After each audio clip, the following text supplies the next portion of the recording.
Hey guys, welcome back to my channel. This is Danielle here, and in today's video, I'm going to build off of the last video, and I'm going to talk about the different kinds of expats that you will find in Thailand. As a reminder, I was living in Thailand for about 2.5 years, met a lot of different people there, so if you're thinking about relocating there permanently or spending part of the year there, or just going, say, as a digital nomad for a few months, these are the kinds of expats you're likely to run into. Now, I did film this next part of the video a week ago, and I've cut my hair since then, so you're gonna just see me minus a week, okay? So here we go. This is a list that I made based on my own experiences. I'm sure within each of these groups, there's going to be subgroups that you could get into if you wanted to get super micro about it. That could be fun. If you have thoughts, you can leave this in the comments. In general, what I would say about the kinds of expats you find in Thailand, they are people who are looking for a friendly, welcoming place to live that is affordably priced. So basically, there are people who are looking for an easygoing lifestyle with still a high quality of life for what feels to them like a fair budget. So if that sounds good to you, Thailand might be a nice place to live. So the types of people you'll find, I have a list I'm gonna glance down and refer to. First group, digital nomads. I would place myself in that category because I work online teaching, and then also my schedule's kind of flexible. I can set my own hours. So I would teach online from my apartment and then, go about my life there. And that worked out really well. So digital nomads are definitely a group. Second group, retirees. So you can get a retirement visa in Thailand if you're 50 years old or older. And for like a Westerner, it's a relatively small amount of money to have saved up and in the bank. They've changed the rules on this, so I don't know what the latest is, but I think you need like 25 or 30,000 US dollars saved up in the bank to qualify for the retirement visa. So there's a financial requirement and an age requirement from what I last remember, but they can change this at any time.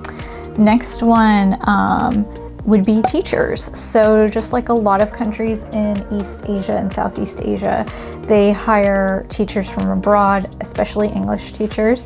So you'll find plenty of those in Thailand. That would be a subgroup for sure. Also, they have a lot of international schools. So teachers who teach all kinds of subjects will end up teaching in an international school in Thailand. Next, you have business people. So people who have businesses in Thailand or do a lot of business with Thailand might be an expat group you'd find there. Going back to the school, I found a subset of the expats are the parents of students in school there. So I knew a woman who she's from Europe, and she was looking for a really good private school for her son. A place where he'd feel super comfortable and that was going to be a good fit for him in helping him with some challenges he had with learning. And their favorite school that they found was in Chiang Mai. They just absolutely loved it. So they picked up and moved to Chiang Mai. And then through her, I realized there was a big community of parents of students who moved to Thailand specifically to go to a specific international school or private school that was in the country. So like the longer you're there, you find out all kinds of like nooks and crannies of reasons people end up in Thailand, and that was to me like super interesting. And I could totally see how like a really great private school would crop up in a place like Chiang Mai, because if you've got a certain way of teaching, a certain approach, and you want to find like an idyllic location to set up your school, Chiang Mai would be pretty great. I think the parents seem to love living there as well. You're also starting to see a lot of Chinese immigrants starting to live in Thailand for similar reasons. The affordable cost of living, really good private schools cropping up. So, you know, maybe one parent might go back and forth between China and Thailand for work, and then another parent might stay in Thailand with their kids, and the kids would go to school there at their international school, and the parents, you know, one parent would be there full-time taking care of the kids, and the other one might go back and forth. The other parent can work from Thailand, then they might just stay there the whole time, you know. But that is another group that is becoming bigger and bigger. The Chinese economy just keeps getting stronger, a much stronger, larger middle class. You know, they want their kids speaking great English, having more international friends. It's easier sometimes for them to just go to another country like Thailand. Thailand's not the only one though, but they like to give their kids that kind of experience and that kind of upbringing if they can afford it.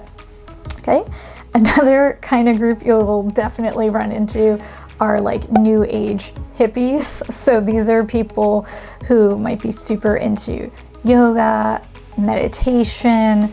They might like having certain kind of diet, like a certain type of vegan diet, that kind of thing. Now, of course, you find that in the West too, right? But what I found was in Thailand, they could maybe go to more extremes with it than I would typically find in the United States, or they would find like their own angle or avenue or approach to it that I never heard of while living in the United States. Doesn't mean it doesn't exist here. It was just I got exposed to it in Chiang Mai, whereas I was not exposed to it here. But that is a definite type of person who is attracted to Thailand. Of course, I have to mention the expats, the usually men who go to Thailand looking for sex workers. So I don't know a whole lot about this. It's not like a world I really tapped into. It's something like I saw sometimes walking on the street. It wasn't so prevalent in Chiang Mai where I was living, but I saw more of that walking around in Bangkok and some of the islands, I suppose, but I just wouldn't even go to those islands. So this is actually not unique to Thailand, but it is something that people know about for Thailand. So it's really easy to avoid it. If it's not your thing, just don't go to the areas where it happens and you don't really even think much of it in your day-to-day life. But there are plenty of people who go there for that. And that's like a whole topic in and of itself to get into. But on that note, you will find a type of Western man who might end up in Thailand because he might have a certain expectation of women or view of women. And that is something to be aware of in the expat community, because from my personal experience, it's not hard to find these people, okay? That said, there are many men who are very nice men who would prefer a Thai girlfriend or a Thai wife, and so they go there looking for a romantic partner. And some of them are perfectly nice people, and some of them are kind of creepy, to be frank with you. So, you know, you gotta like take them on an individual basis and, you know, make a call on that front. But some guys I met, super great guys who just, you know, really had a preference for a woman from that part of the world, and some guys who I was like, nobody should be with this guy. Okay, and then the last group of people I will talk about are artists. I met quite a few people who were into the arts who were living in Thailand. So if you are an artist, Thailand is a nice place, I would say, because they have a lot of really great shops where you can buy your art supplies. And you can get really high quality art supplies. Like I was starting to get into watercolor painting, and they had a lot of paper, specialty watercolor paper imported from Japan, brushes imported from Japan, paints imported from Japan. Yeah, and they had like plenty of drawing pens and markers that were really high quality. I mean, it just seemed like I'm super amateur with it. So, you know, if you're like a true professional, maybe you wouldn't agree with what I'm saying. But as somebody doing it as a hobby, I felt like I had plenty to experiment with, and the selection was so much better than if I went to like a local art shop here in New Jersey. Like, yeah, I can find what I need here, but like it just going into some like locally owned art shop in Chiang Mai, I found so much more interesting, higher quality stuff than going into like a Michael's here in the United States. A Michael's is like this big arts and crafts store, which is like your first thought for like go to get the supplies you would want. Michael's just looks like so amateur and so like who wants to waste their time with Michael's when you've got like the local shops in Chiang Mai. That's the huge difference in quality that I was finding. Also, if you are more professional and you want to get frames made, like custom made for your artwork, that was pretty like doable in Chiang Mai. You could find a local artisan who, you know, would cut the wood and carve into it however you wanted, and you could totally just like say, okay, this is the piece I made, like let's talk about what kind of frame would be good for it, and just have that kind of consultation, and they would make it for you for what to us would seem like a really affordable price, you know, and it's just like really nice handiwork.